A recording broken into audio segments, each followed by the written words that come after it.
તો રૂપાલા વિવાદ વચ્ચે સૌથી મોટા સમાચાર છે। રાજકોટ ભાજપ ઉમેદવાર 16મીએ ભરશે ફોર્મ। 12:39 આજે વિજય મુહૂર્ત છે, ત્યારે પરસોત્તમ રૂપાલા ફોર્મ ભરશે। પ્રદેશ ભાજપ તરફથી આપવામાં આવી છે સૂચના। રૂપાલા ફોર્મ ભરતા અગાઉ બહુમાળી ચોક ખાતે જંગી જનસભાને સંબોધિત કરશે। ક્ષત્રિયોના સતત વિરોધ વચ્ચે પ્રદેશ ભાજપ તરફથી મળેલ સૂચના ખૂબ જ સૂચક માનવામાં આવી રહી છે કે ભલે ગમે તેટલો વિરોધ યથાવત રહે, પરંતુ ઉમેદવાર તો નહીં જ બદલવામાં આવે। ક્યાંક આ સંદેશ અહીં આપવામાં આવતો હોય તેવું લાગી રહ્યું છે, કારણ કે આટલા વિરોધ વચ્ચે પણ એક તરફ રાજકોટમાં રેલી યોજાઈ હતી, ધંધુકામાં સભા યોજાઈ હતી, સંમેલન યોજાયું હતું ક્ષત્રિયોનો, અને હજુ પણ ગામે ગામ વિરોધ યથાવત છે। અને આ વચ્ચે પણ બીજેપી તેમનું જે લક્ષ્ય છે, તેમની જે વાત છે તેના ઉપર તેઓ અડગ છે। તેમણે જે ઉમેદવાર ઉભા રાખ્યા છે એ જ યથાવત રહેશે। આ સંદેશ ક્યાંક અપાઈ રહ્યો છે, કારણ કે ઉમેદવારી પત્ર ભરવા જશે રૂપાલા, આ એક લાઈનમાં ચોખ્ખો આ સંદેશ આપવામાં આવી રહ્યો છે। બીજી તરફ ક્ષત્રિયો છે એ હજુ પણ માનવાના મૂડમાં નથી, તેઓ માફીથી હજુ પણ સંતુષ્ટ નથી।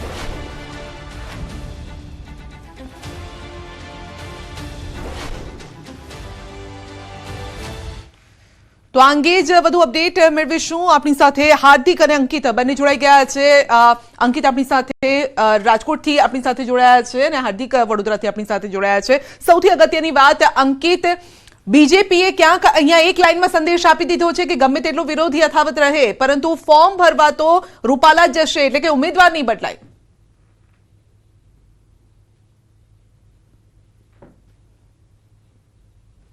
દિવસ પૂર્વે છે તે ક્યાંક ને ક્યાંક જાહેર કરી દેવામાં આવી હતી, જે પ્રમાણે રાજકોટ શહેરના જે રાજકોટનો રેસકોર્સ રિંગ રોડ હોય કે પછી યાજ્ઞિક રોડ હોય, કાલાવર રોડ હોય, આ તમામ જગ્યાએ જે હોર્ડિંગ્સ લગાવવામાં આવ્યા હતા, હોર્ડિંગ્સની અંદર રાજકોટ છે મક્કમ, રૂપાલા સાથે અડીખમ, આ પ્રકારના સ્લોગન છે તે દર્શાવતા હોર્ડિંગ્સ છે તે લગાવી દેવામાં આવ્યા હતા।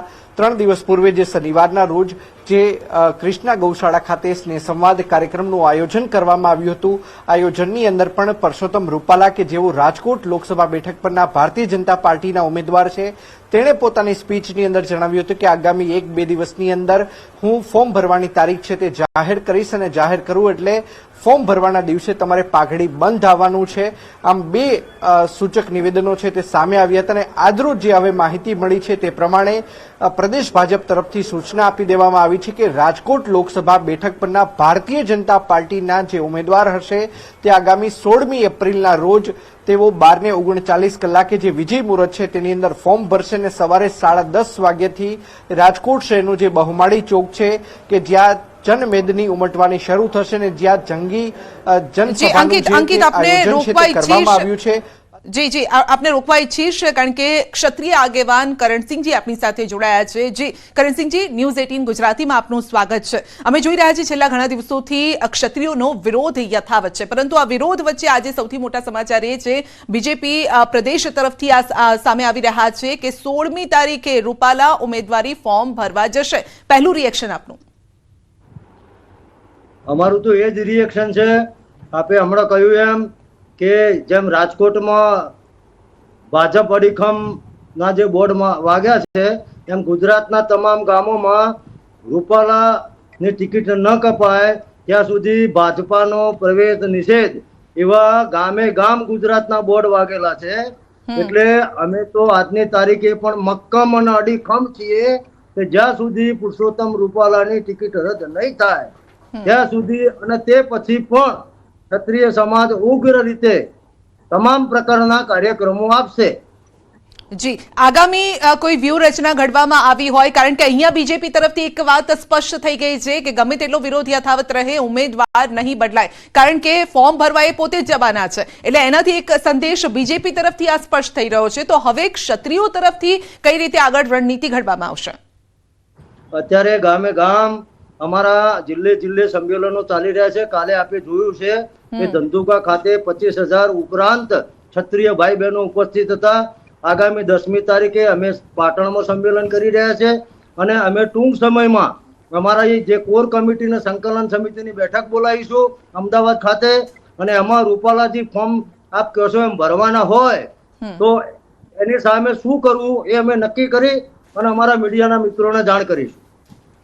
જી કરણસિંહજી, પરંતુ માફી મંગાઈ ચૂકી છે, 2 વખત માફી માંગી ચૂક્યા છે રૂપાલા. બીજેપી પ્રદેશ અધ્યક્ષ પણ માફી માંગી ચૂક્યા છે કે હવે મામલો થાળે પડી જવો જોઈએ. હજુ પણ કેમ આ મામલો આટલો ખેંચાઈ રહ્યો છે? શા માટે એ માફી? કારણ કે ક્ષમા વિરસ્ય ભૂષણમ આપણે તો કહેવામાં આવે છે ને, તો પછી એ માફી કેમ અહીંયા નહીં? ક્ષમા વિરસ્ય ભૂષણમ દરેક વખતે ના હોય. 2019માં પણ પરેશ રાવલ રાજકોટના પ્રવાસે આવ્યા હતા, ત્યારે પણ એમને રાજા મહારાજાનું અપમાન કર્યું હતું. તેમ છતાં અમે ક્ષમા વિરસ્ય ભૂષણમ ના ન્યાય એમને માફી આપી દીધી હતી. જી, આ જે નિવેદન છે, આ નિવેદન હા, અને રૂપાલાજીની માફી ની અમે એનાલિસિસ કરી. એમને 2 વાર માફી માંગી.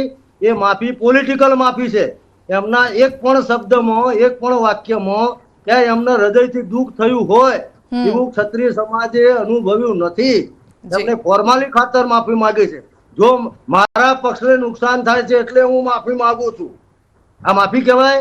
આપના માધ્યમથી પૂછવા માંગુ છું રૂપાલાજીને. કારણ કે કોઈ માણસ માફી માંગતો હોય ને તો એ એની વાણીમાં પણ દેખાય, એની બોડી પણ દેખાય, એની એટીટ્યુડમાં પણ દેખાય, એના વર્તનમાં પણ દેખાય.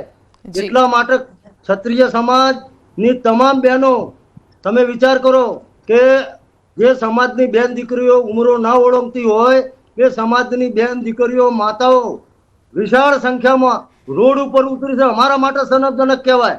એટલે ભારતીય જનતા પાર્ટીનું સૂત્ર છે કે વ્યક્તિ છે બડા દલ ઓર દલ છે બડા દેશ. તો એક વ્યક્તિ માટે જો ગુજરાતની શાંતિ સલામતી ડોળાય એવું વાતાવરણ ઊભું થતું હોય તો ભાજપાએ પુરુષોત્તમ રૂપાલા કઈ દેશ કરતા મહાન નથી, ગુજરાત કરતા મહાન નથી. શાના માટે આટલી જીદ કરવામાં આવી રહી છે? અને અમે અમારી ટિકિટ લેવા કે બીજી કોઈ માંગણી માટે નથી ઉતર્યા. અમારી અસ્મિતાની લડાઈ એટલા માટે અમે ઉતર્યા છીએ અને આ લડાઈ અમારી જારી રહેશે. એટલે અમે રૂપાલાજીની માફી ને માફ કરી શકીએ એવી સ્થિતિમાં નથી. એટલે અમારું આંદોલન જારી છે અને જારી રહેશે જ્યાં સુધી આ વસ્તુનો હલ નહીં આવે ત્યાં સુધી. જી કરણસિંહજી, આપ અમારી સાથે જોડાયેલા રહેશો. બીજેપી નેતા પણ આપણી સાથે જોડાઈ ગયા છે, અંકિત સાથે છે. જી અંકિત, બીજેપી તરફથી શું કહેવું છે? કારણ કે તેમણે તો વાત સ્પષ્ટ કરી દીધી કે વિરોધ ગમે તેટલો હોય, ઉમેદવાર તો એ જ રહેશે. જી ચોક્કસ. સૌરાષ્ટ્ર ભાજપ પ્રવક્તા રાજુભાઈ ધ્રુવ આપણી સાથે છે, આપણે તેમની સાથે જ વાતચીત કરીશું. રાજુભાઈ, શું કહેશો? પ્રદેશ ભાજપ તરફથી કયા પ્રકારની ફોર્મ ભરવા બાબતેની સૂચના છે તે આપી દેવામાં આવી છે અને ભાજપની કયા પ્રકારની તૈયારી? ભારતીય જનતા પક્ષ દ્વારા 16મી તારીખે રાજકોટ લોકસભા બેઠકના ઉમેદવાર કેન્દ્રીય મંત્રી પરસોત્તમભાઈ રૂપાલાનું ચૂંટણી ફોર્મ ભરવામાં આવશે. તૈયારીઓમાં રાબેતા મુજબ જે રીતે અમે વિજય મુહૂર્તમાં ફોર્મ ભરતા હોય છે એ જ રીતે ફોર્મ ભરવાના છીએ. બહુમાળી ભવન પાસે સરદાર વલ્લભભાઈ પટેલના સાનિધ્યમાં એમની પ્રતિમા પાસે હર હંમેશ ભારતીય જનતા પક્ષ એ ધારાસભા હોય, કોર્પોરેશન ચૂંટણી હોય કે લોકસભાની ચૂંટણી હોય, અમે ત્યાં જ સભા કરી અને ઉમેદવાર ફોર્મ ભરવા જતા હોય છે. એ જ રીતે અમે 16મી તારીખે ત્યાંથી આદરણીય પરસોત્તમભાઈ રૂપાલાજીનું ચૂંટણી ફોર્મ ભરવા જશું. ખાસ કરીને જે પ્રમાણે રાજુભાઈ ક્ષત્રિયોનો વિરોધ જોવા મળી રહ્યો છે, રાજકોટ શહેરમાં રેલી યોજવામાં આવી, ધંધુકાની અંદર ગઈકાલે જ મહાસંમેલન મળવામાં આવ્યું. આપ આને કઈ રીતે જોઈ રહ્યા છો? ભારતીય જનતા પાર્ટી કઈ રીતે સમાધાનના પ્રયાસો છે તે કરી રહી છે, શું કહેશો? એક વાત છે કે વડાપ્રધાન નરેન્દ્રભાઈ મોદી એમનું નેતૃત્વ, એમની કામગીરી જોઈ અને મને લાગે સૌ લોકો ભારતીય જનતા પક્ષની 26 બેઠકો ઉપર ગુજરાતના ભાજપના તમામ લોકસભાના ઉમેદવારોને અમારા પ્રદેશ અધ્યક્ષ શ્રી સી.આર. પાટીલ સાહેબે જે રીતે વાત કરી છે 5 લાખ કરતાં વધુ મતોથી વિજેતા બનાવશે. વડાપ્રધાન નરેન્દ્રભાઈ મોદી માટે આપણે કહી શકીએ કહ્યું તે કર્યું. અને બીજું કે હું સૌરાષ્ટ્રની વાત કરું, સૌરાષ્ટ્રની 7 લોકસભાની સીટો છે. સૌરાષ્ટ્રમાં જે રીતે આજે ગુજરાતની સૌથી પહેલી એમ્સ એ રાજકોટને આપવામાં આવી. ઓખા અને બેટ દ્વારકાની વચ્ચે સિગ્નેચર બ્રિજ કે વર્ષો જૂનો એક પ્રશ્ન હતો એનો પણ ઉકેલ કાઢવામાં આવ્યો. આજે રાજકોટ અમદાવાદ વચ્ચે રેલવેની વાત હોય કે 6 માર્ગી હાઈવેની વાત હોય, ગુજરાતની સૌથી મોટી સમસ્યા, એમાં સૌરાષ્ટ્રની સૌથી મોટી સમસ્યા પીવાનું પાણી, સિંચાઈનું પાણી. એ આજે વડાપ્રધાન પદે આરૂઢ થયા પછી વડાપ્રધાન નરેન્દ્રભાઈ મોદીએ જે રીતે કુંડેપૂર્વક નર્મદા બંધની ઊંચાઈ વધારવાની મંજૂરી આપી, દરવાજા મૂકવાની મંજૂરી આપી અને ભગીરથ બની અને જે રીતે એમણે નિર્ણયો લીધા, એ નર્મદાના મીઠા જળ સૌની યોજના મારફત જ્યારે સૌરાષ્ટ્રના ગામે ગામ પહોંચ્યા છે, પીવાના પાણીની સમસ્યા ભૂતકાળ બની છે, ત્યારે સૌરાષ્ટ્રની સાણી અને કદરદાન પ્રજા વડાપ્રધાન નરેન્દ્રભાઈ મોદીના હાથ મજબૂત કરશે. ચોક્કસ વડાપ્રધાન નરેન્દ્ર મોદીના હાથ મજબૂત કરશે, પરંતુ સૌ કોઈ એ જાણવા ઈચ્છી રહ્યું છે કે આખરે ભારતીય જનતા પાર્ટી છે તે ક્ષત્રિય સમાજનો રોષ છે તે ક્યારે શાંત કરવામાં સફળ સાબિત થશે, બંને વચ્ચે સમાધાનિક વલણ ક્યારે આવશે. ગઈકાલે પણ ગૃહમંત્રીની હાજરીમાં બેઠક મળી હતી, કેટલાકને દિલ્હીનું તેડું પણ આવ્યું છે. રજુભાઈ, આ વિશે શું કહેશો આપ? પાર્ટીના વડીલો આ સઘળી ચિંતા કરી રહ્યા છે અને મેં આપને કહ્યું કે જે રીતે દેશની સામે પડકારો છે, રાષ્ટ્રની સામે પડકારો છે, એક બાજુ પાકિસ્તાન છે, બીજી બાજુ ચાઇના છે, આવા સંજોગોમાં સર્વે સમાજ હર હંમેશ ભારતીય જનતા પક્ષની સાથે રહ્યા છે. અને હું માનું છું કે દેશની વાત આવે અને વડાપ્રધાન નરેન્દ્રભાઈ મોદીની વાત આવે ત્યારે ગુજરાતના પનોતા પુત્રને 26 બેઠકોની ભેટ સર્વ સમાજના તમામ લોકો રાજી ખુશીથી વડાપ્રધાન મોદીને આપી અને એમની જોડીમાં 26 કમળો આપશે, વડાપ્રધાનના હાથ મજબૂત કરશે. મને ગુજરાતની પ્રજા બિલકુલ આ સાથે હાર્દિક પણ અમારી સાથે જોડાયેલા છે વડોદરાથી, કારણ કે ત્યાં પણ ઠેર ઠેર અલગ અલગ જગ્યાએ ક્ષત્રિય સમાજનો વિરોધ યથાવત છે, સભા સંમેલનો પણ અલગ અલગ નાના ગ્રુપના પણ ચાલી રહ્યા છે. ત્યારે હાર્દિક પાસે જઈએ વડોદરા. છે હાર્દિક, કઈ રીતે ક્ષત્રિય સમાજના અલગ અલગ કાર્યક્રમો ચાલી રહ્યા છે અને માંગ, કારણ કે આપણી સાથે કરણસિંહજી પણ છે અને તેમનું પણ કહેવું છે કે ભલે ઉમેદવારી પત્ર ભરવાની વાત કરવામાં આવી હોય પરંતુ અમારી માંગ હજુ પણ એ જ છે.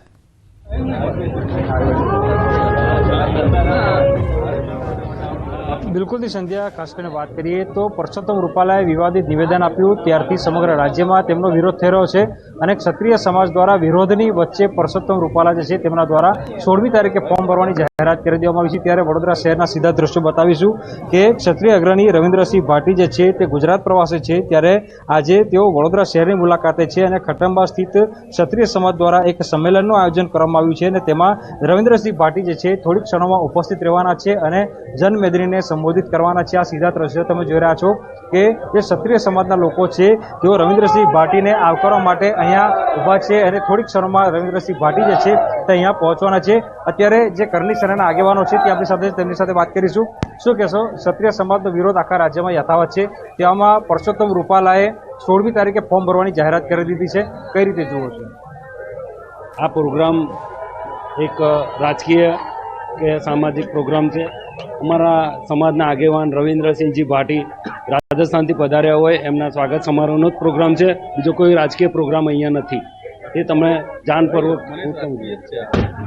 બિલકુલથી તો ચોક્કસ વાત કરીએ તો અત્યારે વાત કરવામાં આવે તો ક્ષત્રિય સમાજના અગ્રણીઓ છે તે આ વિષય પર કંઈ પણ બોલવાનો ઇનકાર કરી રહ્યા છે, કારણ કે સંધ્યા તમારું ધ્યાન દોરી દો કે મકરપુરા વિસ્તારમાં અગાઉ આ જે કાર્યક્રમ છે તેનું આયોજન કરવામાં આવ્યું હતું, પરંતુ પોલીસ દ્વારા જે પરવાનગી ન આપવામાં આવી જેના કારણે આખો કાર્યક્રમ જે છે તે ખટંબા સ્થિત ગોઠવવામાં આવ્યો અને ખટંબા સ્થિત જ્યારે કાર્યક્રમ ગોઠવાયો ત્યારે પોલીસ દ્વારા જે છે તે ક્ષત્રિય સમાજના લોકો છે તેમની સામે એક શરત મૂકવામાં આવી હતી કે ક્ષત્રિય સમાજનું જે સંમેલન યોજાવા જઈ રહ્યું છે તેમાં કોઈપણ પ્રકારની રાજકીય ચર્ચા જે છે તે ન કરવામાં આવે અને એ શરતની સાથે જ જે ક્ષત્રિય સમાજ છે તેમના દ્વારા આખું જે સંમેલન છે તેનું આયોજન કરવામાં આવ્યું છે. અને અત્યારે સીધા દ્રશ્યો જે છે તમે જોઈ રહ્યા છો કે જે ભાટીજી છે તેઓ ખટંબા સ્થિત પહોંચી ગયા છે અને મોટી સંખ્યામાં જે ક્ષત્રિય સમાજના આગેવાનો છે તેમના દ્વારા તેમનું સ્વાગત કરવામાં આવ્યું છે.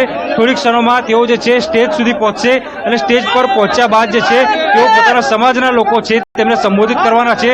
મેં કીધું એ પ્રમાણે સંધ્યા કે રાજકીય વિષય પર ચર્ચા નહીં કરવાની શરત સાથે જ આ કાર્યક્રમને પરવાનગી આપવામાં આવી છે, જેના કારણે જે ક્ષત્રિય સમાજના જે આગેવાનો છે તેઓ પરસોત્તમ રૂપાલા વિશે કોઈ પણ પ્રકારની ટિપ્પણી કરવા માટે અત્યારે તૈયાર નથી. સંધ્યા, નહીં તો એનો મતલબ એ થયો હાર્દિક કે સ્ટેજ પરથી પણ જ્યારે સંબોધન કરવામાં આવશે ત્યારે આ મુદ્દો છંછેડવામાં નહીં આવે.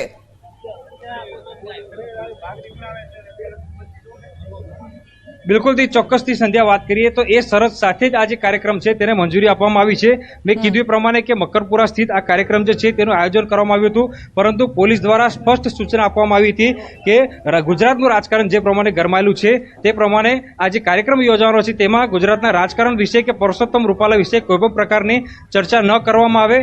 જે કાર્યક્રમ જે બિલકુલ તો વડોદરામાં એક કાર્યક્રમ છે, જો કે આ રાજકીય કાર્યક્રમ નથી તેવું પણ કહેવામાં આવી રહ્યું છે. કરણસિંહજી આપણી સાથે જોડાયેલા છે. જી કરણસિંહજી, અમે જોયું છે કે મહિલાઓએ પ્રતિજ્ઞા લીધી છે, ભાઈઓએ પણ પ્રતિજ્ઞા લીધી છે કે એક જ માંગ જે પહેલેથી આપ કરી રહ્યા છો, કારણ કે જે પ્રકારનું નિવેદન આપવામાં આવ્યું હતું તેની સામે એક જ માંગ છે કે ભાઈ ઉમેદવાર ચેન્જ થવો જોઈએ. ભાજપ સાથે આપને કોઈ જ વેર નથી, કોઈ દુશ્મનાવટ નથી, કોઈ પણ પ્રકારની નારાજગી નથી, તો આ નારાજગી દૂર તો થઈ શકે છે ને?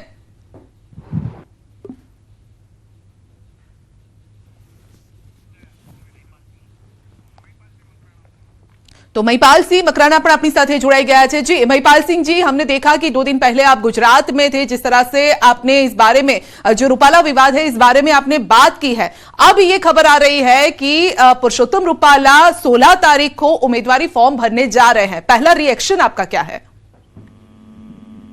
मैडम ऐसा है कि अगर पुरुषोत्तम रूपाला फॉर्म भरेगा तो वो बीजेपी का वो फॉर्म होगा जो बीजेपी को पार्लियामेंट से बाहर कर देगा, समझ रहे हैं जी।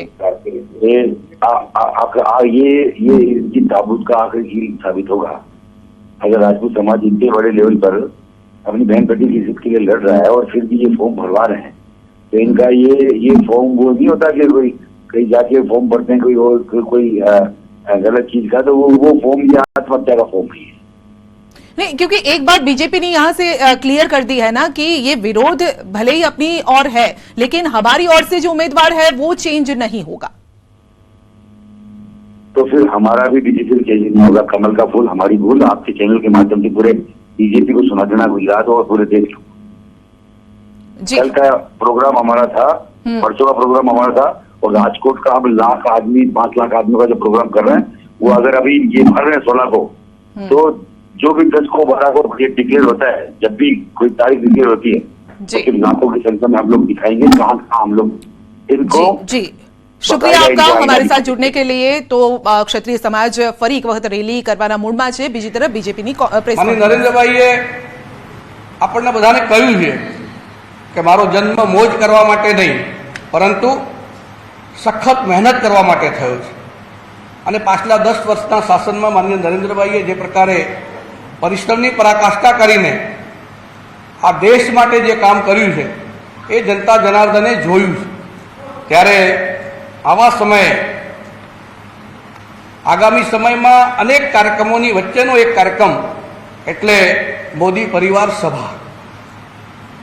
આ કાર્યક્રમમાં શક્તિ કેન્દ્ર જે છે અમારું, એવા 2 કે 3 શક્તિ કેન્દ્રોને ભેગા કરીને અથવા તો 10 કે 12 બૂથોને એકત્ર કરીને એક જાહેર જગ્યા પર મોટી સભાનું આયોજન કરવાનું પાર્ટીએ નક્કી કર્યું છે। અને માનનીય નરેન્દ્રભાઈ માટે સમગ્ર દેશ એ પરિવાર છે। વિપક્ષ જ્યારે માનનીય નરેન્દ્રભાઈના પરિવાર વિશે વાત કરતો હોય ત્યારે એવા સંજોગોમાં મોદી પરિવાર સભા દ્વારા મોદી સાહેબના આ પરિવારનો મંત્રને ચરિતાર્થ કરવાનો નિર્ણય પાર્ટીએ કર્યો છે, અને એટલા માટે સમગ્રતયા મેં કહ્યું એમ આ પ્રકારની 2-3 શક્તિ કેન્દ્રોને એકત્ર કરીને આ પ્રકારની મોદી પરિવાર સભા એ કરવા માટે અમે જઈ રહ્યા છીએ। 8 એપ્રિલથી 16 એપ્રિલની વચ્ચે સમગ્ર ગુજરાતના બધા જિલ્લાઓમાં મહાનગરોમાં આ પ્રકારે 10-12 બૂથો વચ્ચે એક મોટી સભા થવા જઈ રહી છે। 12,766 જેટલા શક્તિ કેન્દ્રોમાંથી 5,000 કરતાં વધારે આ પ્રકારના સ્થાનો ઉપર આ સભા થવાની છે। આ મોદી પરિવાર સભામાં મોટી સંખ્યામાં જનતા જનાર્દન આવે, વિવિધ સમાજમાંથી સમાજના અગ્રણીઓ આવે, વિવિધ વર્ગના આગેવાનો આવે, અને કુલ મળીને 10 વર્ષમાં માનનીય નરેન્દ્રભાઈએ આ દેશ માટે, દેશના લોકો માટે જે કામ કર્યું છે એ કામની વાત એ ત્યાં પાર્ટીએ નક્કી કરેલા લગભગ 700 કરતાં વધારે વક્તાઓ જે છે એમના દ્વારા મુકાય, અમારા સ્થાનિક ધારાસભ્યશ્રીઓ અને આગેવાનો દ્વારા આ પ્રકારનો વિષય મુકાય, એની સંપૂર્ણ વ્યવસ્થા ગુજરાત પ્રદેશ ભારતીય જનતા પાર્ટી દ્વારા કરવામાં આવી છે। અને આ પ્રકારની સભાઓ જ્યારે થવા જઈ રહી છે ત્યારે આપ સૌના માધ્યમથી ગુજરાતના સૌ મતદાર ભાઈઓ બહેનોને આજે વિનંતી કરવાની છે કે આપની આજુબાજુ આવી સભા ક્યાંક ને ક્યાંક થવા જઈ રહી છે.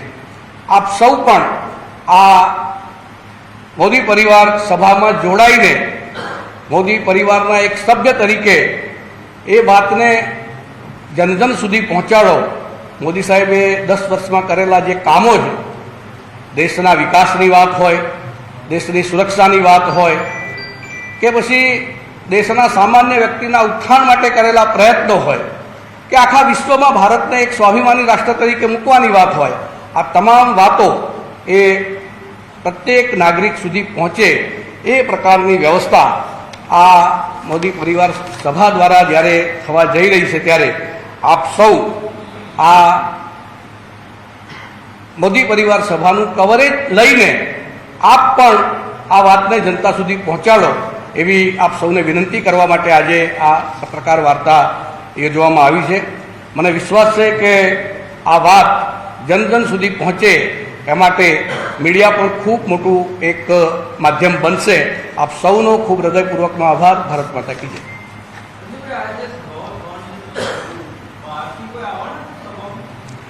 મેં કહ્યું એમ ગુજરાત પ્રદેશના 700 જેટલા વિવિધ આગેવાનો અને મુખ્યત્વે ધારાસભ્યશ્રીઓ, પૂર્વ મંત્રીશ્રીઓ, પૂર્વ કોઈને કોઈ વ્યવસ્થામાં જોડાયેલા આગેવાનો એ પ્રદેશે એની એક યાદી નક્કી કરી છે અને એ મિત્રો આ મોદી પરિવાર સભાને સંબોધવા માટે જવાના છે.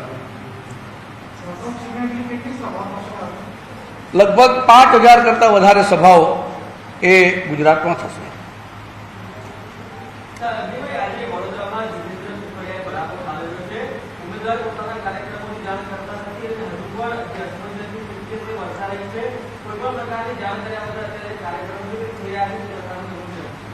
જો મિત્રો જેમ વ્યક્તિગત જીવનમાં નાની મોટી સમસ્યાઓ હોય છે એમ પરિવારમાં, સમાજમાં અને રાજનીતિમાં પણ નાની મોટી. બુલેટિનમાં અત્યારે બસ આટલું જ. રજા આપશો. નમસ્કાર.